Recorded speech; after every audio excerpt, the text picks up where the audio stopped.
मुलांना शाळेच्या सुट्ट्या सुरू झाल्या की मुलांची रोज काही ना काहीतरी वेगळं खाण्याची फरमाईश सुरू होते, हो की नाही? मग आज आपण अशी एक चटणी तयार करून ठेवणार आहोत, जेणेकरून तुम्हाला कधीसुद्धा स्नॅक्समध्ये असेल किंवा कधी छोट्या भुकेसाठी सुद्धा ही भेळची चटणी तुम्हाला तुमच्या उपयोगाला येणार आहे. ती कोणती? चला तर मग पुढे बघूयातच. तुम्हाला जर माझ्या रेसिपीज बघायला आवडत असतील ना, तर चॅनेलला नक्की सबस्क्राईब करा आणि आपल्या व्हिडिओला लाईक करा आणि आपल्या मित्रमंडळींसोबत हा व्हिडिओ शेअर करा.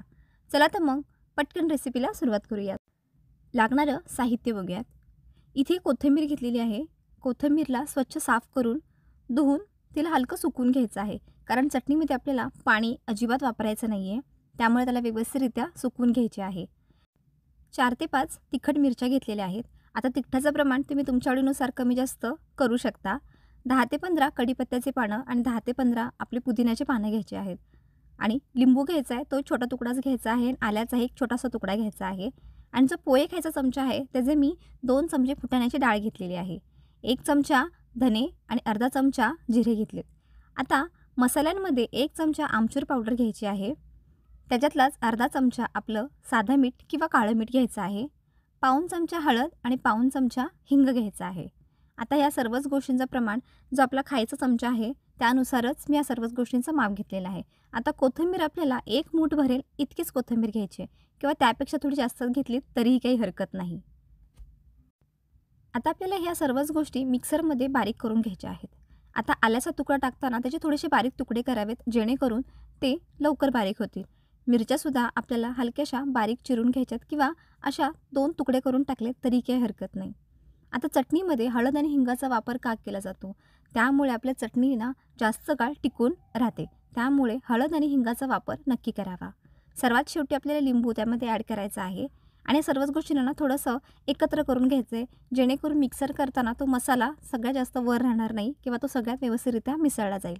आता आपल्याला हे मिक्सरमध्ये बारीक करून घ्यायचं आहे.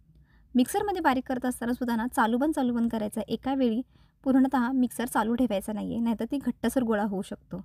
तुम्ही बघू शकता आपलं झटपट अशी चटणी तयार झालेली आहे. आता चटणी तयार झाली. आता ह्या चटणीपासून आपण झटपट भेळ कशी करायची ते बघणार आहोत. घरामध्ये मुलांची भूक ही अशी छोटी छोटी असते. त्यांना कधी कोणत्या वेळी भूक लागेल सांगता येत नाही.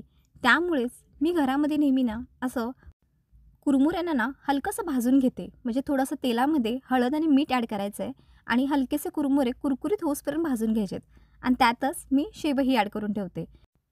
पाहिजे तेव्हा आपल्याला भेळ करून खाता येऊ शकते. आता माझा मुलगा लहान आहे, त्यामुळे त्याला हे असे कुरमुरे ना जास्त खायला आवडतात. त्यामुळे त्याच्यासाठी मी असे साधे कुरमुरे घरात नेहमी करून ठेवते.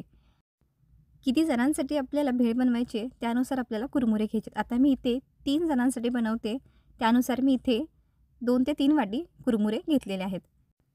त्यामध्ये बारीक चिरलेला कांदा, टोमॅटो आणि कोथिंबीर घेतलेली आहे. आता कांदा आणि टोमॅटोचं प्रमाण तुम्ही तुमच्या आवडीनुसार कमी जास्त करू शकता. आता ही साधीसुधी भेळ तयार झाली, पण मार्केटसारखी भेळीची चव येण्यासाठी जी चटणी तयार केली ती आपण त्यामध्ये ॲड करणार आहोत. आता इथे मी 2 चमचे चटणी घेतलेली आहे. तुमच्या आवडीनुसार तिचं प्रमाण तुम्ही कमी जास्त करू शकता आणि या चटणीला भेळीमध्ये मिसळून घ्यायचं आहे आणि तयार झाली झटपटरित्या आपली भेळ. मग कशी वाटली ही रेसिपी मला कमेंटमध्ये नक्की सांगा.